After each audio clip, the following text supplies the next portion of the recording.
안녕하세요. 날마다 기막힌 정오의 박정현 목사입니다. 오늘은 교육자들과 함께 가족 야유회를 좀 다녀왔어요. 그래서 오늘 좀 방송 시간이 좀 늦어졌습니다. 하나님께서 창조하신 아름다운 이 가을을 보면서 하나님의 섭리에 대해서 생각하게 됐는데, 그래서 오늘은 잠언 24장의 말씀을 통해서 하나님의 섭리에 대해서 함께 생각해 보도록 하겠습니다.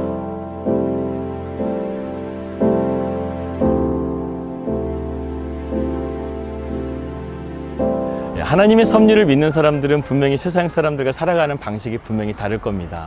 왜냐하면 하나님의 생각과 우리의 생각이 다르고 또 우리의 뜻과 하나님의 뜻이 다르다는 것을 인정하면서 살기 때문에 그렇습니다. 그래서 내가 할 수 있는 일과 내가 할 수 없는 일을 잘 분별할 줄 알고 상황과 환경을 바꾸시는 그러한 하나님의 섭리를 받아들입니다. 무엇보다 우리의 삶을 선한 길로 인도하시는 하나님께서 우리가 있는 그 자리에서 최선을 다하며 살아갈 때 하나님께서는 우리의 삶을 기뻐하시고 우리를 선한 길로 인도하여 주십니다. 초대교회 성도들은 유대교와 로마의 핍박 속에서도 저항하지 않고 대항하지 않았습니다. 그들은 하나님의 뜻에 온전하게 순종하면서 하나님의 때를 기다리면서 순교의 자리를 할지라도 묵묵하게 그 자리로 나아갔습니다.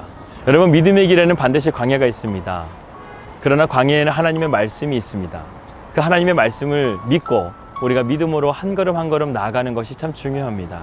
여러분, 이사갈 지파를 아시나요? 이사갈 지파는 여호수아가 가나안 땅을 분배할 때 가장 척박한 땅을 받았던 지파가 바로 이사갈 지파였습니다.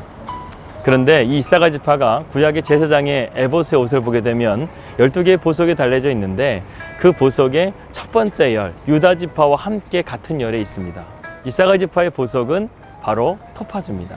이 토파즈라는 보석이요, 어둠을 밝히는 보석이라는 뜻을 가지고 있어요. 그런데 왜 이사갈 지파가 이 보석의 의미를 가지고 있는가? 이사갈 지파는 가장 척박한 땅을 분배받았음에도 불구하고요, 그들은 불평하지 않았고 원망하지 않았어요. 그리고 동족이 어려운 일을 당했을 때 안 본 채 하지 아니하고 산에서 내려와서 그들을 도와주고 또다시 산으로 올라가서 하나님께서 주어진 그 땅을 지키면서 자신의 삶을 살아갔던 지파였습니다. 역대상 기자는 이사갈 지파를 역대상 12장에서 이렇게 흥미롭게 평가하고 있습니다.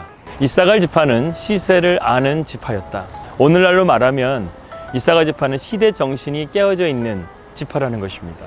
다시 말해서 그들은 자신들이 해야 될 일을 분명히 알았고 환경과 상황을 바꿔가시는 하나님을 자신의 삶 가운데 받아들이며 살았다는 것이죠. 그렇기 때문에 그들은 하나님께서 주어진 그 땅을 감사함으로 살았고 또 동족이 어려운 일을 당했을 때 내려와서 그들을 도와서 함께 그 고난을 나누고 하나님께서 기뻐하시는 일을 위해서 그들의 삶을 최선을 다해서 살았다는 것을 의미하는 것입니다.